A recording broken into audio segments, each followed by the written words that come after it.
दोस्तों find out which part of a sentence has an error. दोस्तों यहाँ पे दो सेंटेंस दिया हुआ, इसमें पकड़ना है कि सेंटेंस के का कौन सा पार्ट में एरर है। ओके, देखिए यहाँ पे सबसे पहले है कि mathematics are a very difficult subject for those students who don't work hard. Okay, यहाँ पे लिखा हुआ कि मैथमेटिक्स उन स्टूडेंट्स के लिए क्या है, डिफिकल्ट सब्जेक्ट है जो कड़ी मेहनत नहीं करते हैं। ओके, तो बताइए ये सेंटेंस में कौन सा पार्ट में एरर है, सेंटेंस का कौन सा पार्ट में एरर है।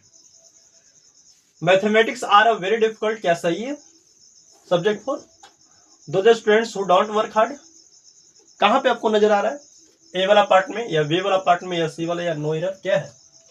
दोस्तों यहाँ पे समझिएगा कि मैथमेटिक्स है ना, यहाँ पे जो सब्जेक्ट का जो सब्जेक्ट होता है, मैथ इंग्लिश फिजिक्स केमिस्ट्री जो भी हो, सब्जेक्ट क्या होता है दोस्तों, सिंगुलर होता है। क्या होता है, सिंगुलर। और सब्जेक्ट सिंगुलर होता है तो क्या होता है दोस्तों, सॉरी, जब सब्जेक्ट नेम ऑफ सब्जेक्ट यानी सब्जेक्ट का नाम सिंगुलर हो तो वो वर्ब भी क्या लेगा दोस्तों, सिंगुलर लेगा। ओके, तो यहाँ पे मैथमेटिक्स आर नहीं होना चाहिए, क्या होना चाहिए, मैथमेटिक्स इज होना चाहिए।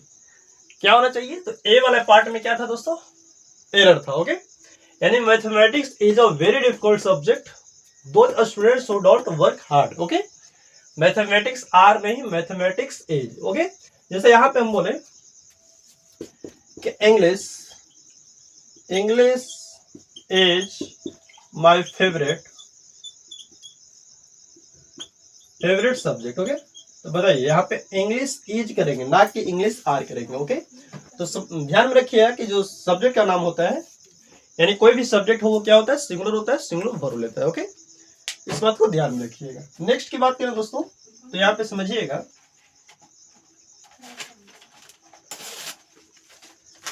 सेकंड है, यहाँ पे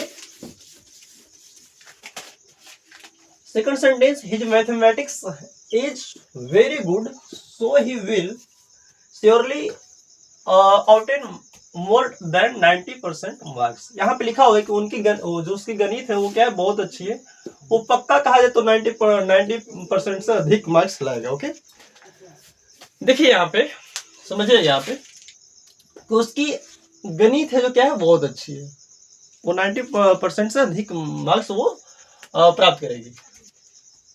समझिए यहाँ पे कि यहाँ पे मैथमेटिक्स है ना, और यहाँ पे मैथमेटिक्स है, यहाँ पे पहले क्या लगा हुआ है दोस्तों, हिज लगा हुआ है। लेकिन अभी अभी आपको वहां पे बताया कि जो सब्जेक्ट का नाम होता है वो सिंगुलर होता है, सिंगुलर वर्ब लेता है। लेकिन यहाँ पे समझिएगा कि कोई भी सब्जेक्ट हो, जैसे मैथ हो, यहाँ पे सब्जेक्ट का नेम हो, कोई भी सब्जेक्ट हो और इसके पहले कोई पॉजेसिव एडजेक्टिव हो, जैसे हिज, देयर, माय, ऐसा कुछ हो, यानी सब्जेक्ट के नेम के पहले कोई पॉजेसिव एडजेक्टिव जुड़ा हो, जैसे हिज, माय, देयर, ये सब जुड़ा हो, तो ये जो वर्ब आएगा दोस्तों वो प्लूरल वर्ब आएगा। ओके, तो ध्यान रखिएगा कि सब्जेक्ट के नाम के पहले कोई पॉजेसिव एडजेक्टिव हो तो वो प्लूरल हो जाता है। ओके, ऐसे स्थिति में प्लूरल होता है और प्लूरल वर्ब लेता है। ओके, जैसे देखिए यहाँ पे हिज मैथमेटिक्स इज नहीं लगेगा, क्या लगेगा, हिज मैथमेटिक्स आर होगा। ओके, यहाँ पे ए पार्ट में इनकरेक्ट था, एरर था, जो कि होगा his mathematics are very good so he will surely obtain more than 90% marks. Okay, तो ध्यान रखिएगा, जैसे यहाँ पे देखिए हम लिखे कि हर इंग्लिश इज या are good, her English good are good या हर इंग्लिश इज गुड। यहाँ पे समझिएगा कि हर इंग्लिश आर गुड होगा ना कि इज गुड होगा। ओके, क्योंकि यहाँ पे कोई सब्जेक्ट है और इसके पहले क्या है, पॉजेसिव एडजेक्टिव है। तो ध्यान रखिए कि पॉजेसिव एडजेक्टिव के पहले कोई क्या हो, पॉजेसिव एडजेक्टिव नहीं, कोई सब्जेक्ट हो उसके पहले पॉजेसिव एडजेक्टिव लगा हो तो वर्ब क्या आएगा दोस्तों, प्लूरल आएगा। ओके, आप चैट जीपीटी पर इसको सर्च मारिएगा ना तो गलत बताएगा, वो सही बताएगा इज वाला, लेकिन यहाँ पे ग्रामेटिकल इनकरेक्ट होता है। ओके, और जो एग्जाम वगैरह में आर वाला करेक्ट होगा ना कि इज वाला करेक्ट होगा। चैट जीपीटी में सर्च मार के देखिएगा, इज वाला सही बताएगा। जैसे देखिए आप एक और आपको हम एग्जांपल से समझाते हैं। हम बोले दोस्तों कि the physics of S C. Verma, जैसे समझिए यहाँ पे the physics of H C. Verma are very difficult या इज वेरी डिफिकल्ट यहाँ पे समझिएगा कि the physics of S C Verma are very difficult या इज वेरी डिफिकल्ट। यहाँ पे एस सी वर्मा का जो भौतिकी है वो क्या है, डिफिकल्ट है, बहुत डिफिकल्ट है। अब बताइए इज होगा या आर होगा, तो यहाँ पे चैट जीपीटी बताता है दोस्तों, आप सर्च मार के देखिएगा ना तो ईज वाला सही बताएगा, आर वाला गलत बताएगा।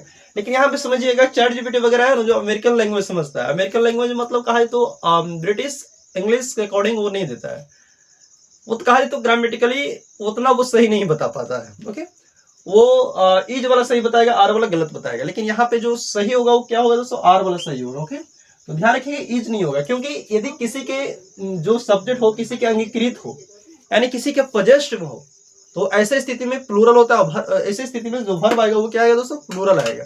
ओके, तो ध्यान में रखिएगा। यहाँ पे फर्स्ट में समझिए कि कोई भी सब्जेक्ट का नाम हो सिंगुलर होता है, सिंगुलर वर्ब लेता है। सेकंड में यदि किसी सब्जेक्ट के नाम के पहले कोई क्या हो, पजेसिव एडजेक्टिव हो तो ऐसी स्थिति में क्या लेगा दोस्तों, वर्ब प्लूरल लेगा। और यहाँ पे भी समझे कि यदि कोई सब्जेक्ट हो किसी के पजेस्ट में हो, एस.सी. वर्मा हो। ओके, जैसे एस.सी. वर्मा का होती क्या है, वो डिफॉल्ट है, तो यहाँ पे एस.सी. वर्मा के अधिकार में है, अंगीकृत है, तो ऐसी स्थिति में क्या आएगा, प्लूरल आएगा, ना कि सिंगुलर आएगा। ओके, तो इस बात को ध्यान में देना है। ओके, तो दोस्तों ये कैसा लगा वीडियो जरूर बताइएगा। आपको हम नेक्स्ट वीडियो ऐसे ही एरर पकड़ने वाला लाएंगे। बाकी आज पर यहीं तक, मिलते हैं नेक्स्ट वीडियो में।